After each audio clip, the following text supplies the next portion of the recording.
El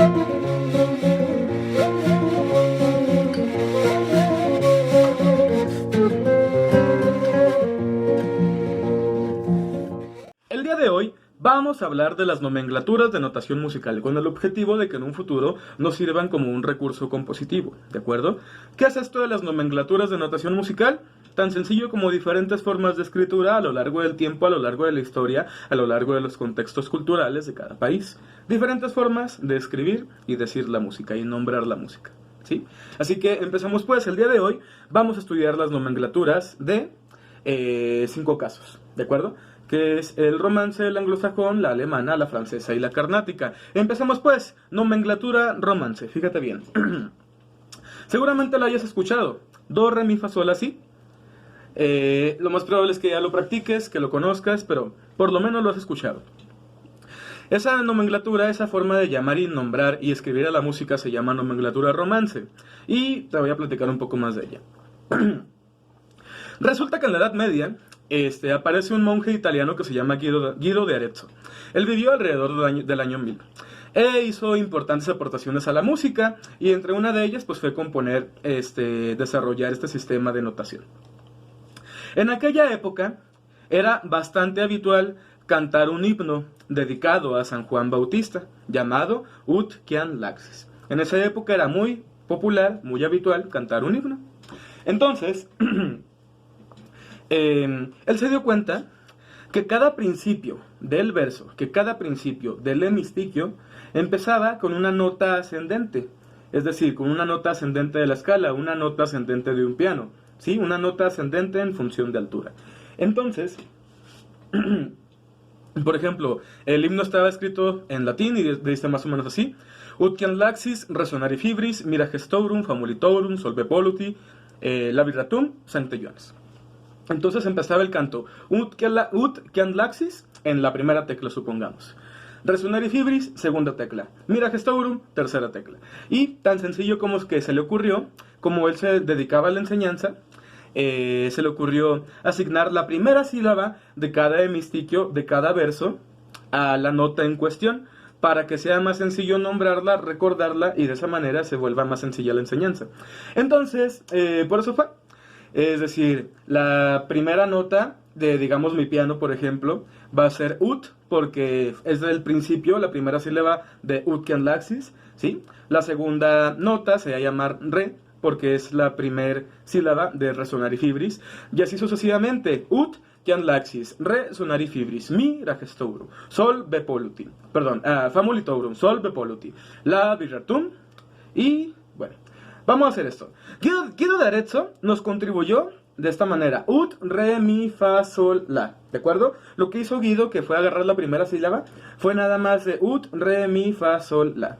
¿Por qué razón? Porque por ese tiempo se manejaban más que nada lo que son las escalas hexáfonas, ¿sí? Es decir, escalas de 6 notas. Entonces, si tú las cuentas, ut, re, mi, fa, sol, la, son 6. ¿Qué pasa con el si? ¿Te acuerdas que nosotros también decimos el si? Pues simplemente en ese tiempo no era tan... Pues sí, no era tan de costumbre cantarlo, entonarlo, y simplemente lo dejó fuera Guido de Arezzo, ya que lo hizo más que nada con la necesidad de que sea un poco más lúdica su clase y para que sea más sencillo estudiar este canto. Pero bien, ¿qué pasa? Llega a finales del siglo XVI Anselmo de Flandes y dice: ¿sabes qué? Nos faltó el si, es decir, nos falta la séptima nota de nuestra escala. Vamos a agarrar el último hemistiquio, que es Sancte Ioannes, el último verso, que es Sancte Ioannes, y vamos a agarrar la S y la I, la S de Sancte y la I de Ioannes. Y de esa manera fue donde Anselmo de Flandes puso el si. Entonces ya tenemos ut, re, mi, fa, sol, la, si, que ya se parece mucho a lo que nosotros estamos acostumbrados. Pero si tú te fijas, pues nosotros no nombramos la primera nota como ut, ¿verdad? La nombramos como do. ¿A qué se debe esto? Pues bien, el responsable de todo esto es Giovanni Battista Doni. Esta persona, ya para este tiempo decíamos ut, re, mi, fa, sol, la, si, ¿verdad? Él era musicólogo y profesor de solfeo. Entonces, él se dio cuenta que la sílaba ut era muy difícil de cantar porque empezaba con vocal y terminaba con consonante. De esa forma, al darse cuenta que era muy difícil cantarlo y entonarlo, se le hizo más sencillo cambiarla a otra sílaba, ¿sí? A otras letras. Y, pues bueno, lo cambió a do. Muchos dicen que fue por su apellido, ya que se apellidaba Doni, y otros dicen que realmente fue por Dominus o Domine, que significa Señor. Entonces, sea por Domine, sea por Doni, el objetivo es de que Giovanni Battista Doni fue el que le puso do. ¿Con qué objetivo? Para que sea más fácil cantarlo. Entonces, esa fue la historia de la nomenclatura romance. Do, re, mi, fa, sol, la, si, do. Empezamos con que al principio era ut, re, mi, fa, sol, la. Llega Anselmo de Flandes y pone el si. Llega Battista Doni, cambia ut y pone do. Entonces el do, re, mi se impuso en los países con lenguas romances, como Italia, Francia, España y consecuentemente, debido a la conquista, México. Y es por eso que nosotros en México es más habitual la nomenclatura romance, el do, re, mi, fa, sol, la, si. ¿Por qué? Porque viene de todo esto que les comento. Al ser invadidos por la conquista, por los españoles, pues nos traen también su forma de escritura. Nos comparten su nomenclatura, su notación, y pues bueno, nos acostumbramos a ella. Vamos a la siguiente nomenclatura, que es la nomenclatura anglosajona. Fíjate bien. La nomenclatura anglosajona tiene su origen en Grecia, ¿sí? La nomenclatura anglosajona, yo sé que la has conocido. Por lo regular es la que usan más para acordes y algo así. Que es, por ejemplo, C, D, E, F, G, A, P, ¿sí? Que, por ejemplo, Do significa C, digamos, es la equivalencia. Re es D, etc. Yo sé que la has conocido, que la has visto. El objetivo de esto es que vamos a hablar un poquito más. La nomenclatura anglosajona tiene su origen en Grecia.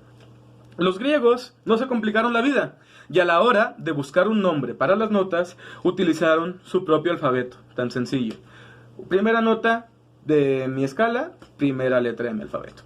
De modo que la primera nota era la A, alfa, la segunda nota era la B, beta, la tercera era gamma y así sucesivamente hasta llegar a 15 letras, es decir, a 15 notas, es decir, a 2 octavas, ¿sí?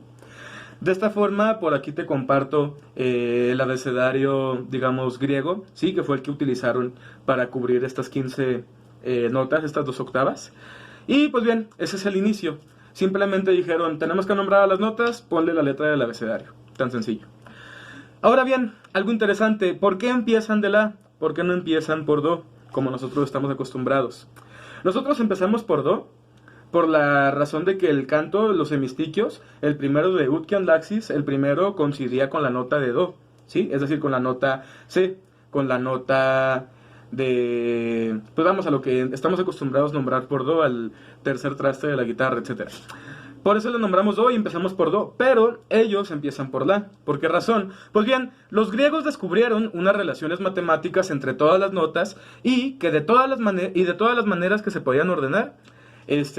Había una de ellas que le llamaban el sistema perfecto y que era la mejor de todas. Es decir, había unas relaciones matemáticas para ordenar notas y había alguna de ellas que le llamaban perfecta y que diferenciaban de las demás. Y este sistema, el más perfecto, empezaba por la. Los griegos hacían grupos de 4 notas que llamaban tetracordios. No me voy a meter mucho en esto, pero nada más se los comento. Entonces, si juntaban 2 tetracordios, pues obtenían una escala. Etcétera. Los griegos pensaban que la música influía en el carácter de las personas, es decir, que había música beneficiosa que hacía el bien a las personas, pero también que había música que no era demasiado recomendable porque podría volver a la gente mala. Incluso pensaban que alguna música podría curar a la gente enferma, etcétera. El chiste de todo esto es que de todas estas escalas, notas y músicas, había una que para ellos era la más importante, la que más resultados positivos veían, y comenzaba por la. Aparte, esto lo sustenta también que según en la mitología griega, las musas son las 9 hijas de Zeus, que son las protectoras del arte. Y Euterpe es la musa de la música. Entonces, su representación artística suele ser con una flauta, simple o doble, etc. Pero bueno, Por su mitología, y entre otras cosas, se le atribuía a distintos tetracordos con comienzo en A, en la, cualidades consonantes positivas. En pocas palabras, ¿por qué empezaban con la? Porque ellos creían que dentro de sus escalas, modos, tetracordos, los que empezaban por la tenían efectos más positivos o efectos más relevantes según lo que ellos creían, según sus creencias y según su mitología. Por eso empezaban por la, tan sencillo. Posteriormente sabemos que la se empezó a ser un referente universal, ¿verdad? Por ejemplo, todos los afinadores del mundo utilizan la nota la como frecuencia. Habrá sus excepciones, pero a grosso modo todos lo hacen. Utilizan la nota de la como frecuencia, perdón, como referencia. Y concretamente, pues bueno, 440 hercios, ya lo sabemos. Cualquier cosa que vibre 440 veces por segundo hará el mismo sonido que el diapasón de un afinador, etc. De hecho, en 1936 se celebra una conferencia internacional recomendando la estandarización de 440 hercios como afinación universal. No sé si lo sabían. Y en el año 1955, la Organización Internacional de la Normalización, es decir, la ISO, tomó ese patrón oficialmente para establecer ese estándar en la música. ¿Por qué se dio esto? Es decir, ¿por qué hay un estándar de afinación? ¿Y por qué es la y por qué es 440? Lo más probable es que sea la, por esta razón que viene de Grecia. Y lo segundo es que había una necesidad de crear un estándar, ¿sí? Sí había una necesidad latente en los músicos. ¿Nunca se han preguntado cómo hacían las personas antes para afinar sus instrumentos sin un dispositivo electrónico, sin siquiera un diapasón?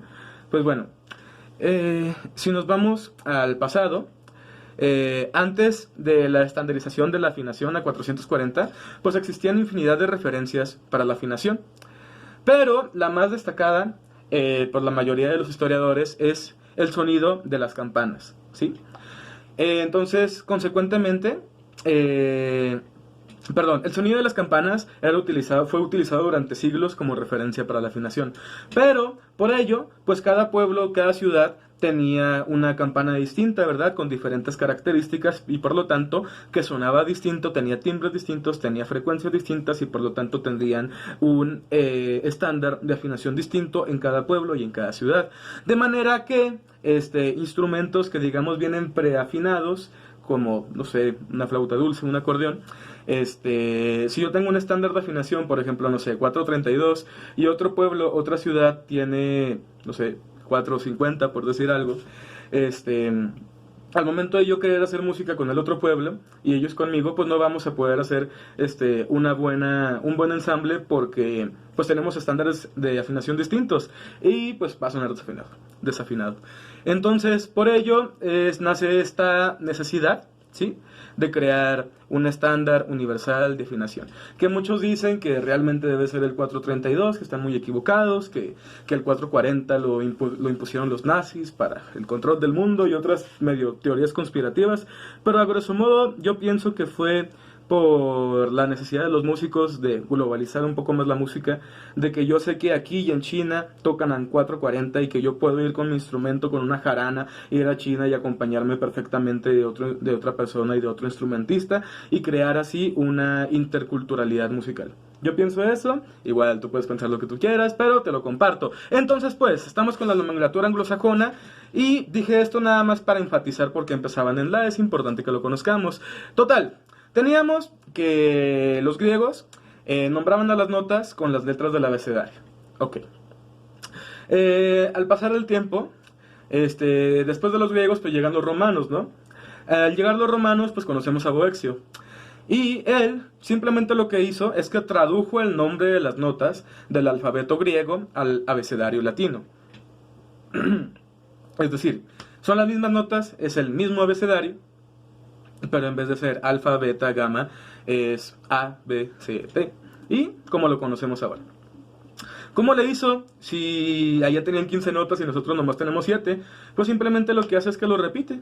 Es decir, pone A, B, C, D, F, G en mayúscula y para la siguiente octava pone A, B, C, D, F, G en minúscula. Y problema resuelto. Eso es lo que hizo Boexio y por eso algunos le conocen esta escala también como la escala boxiana.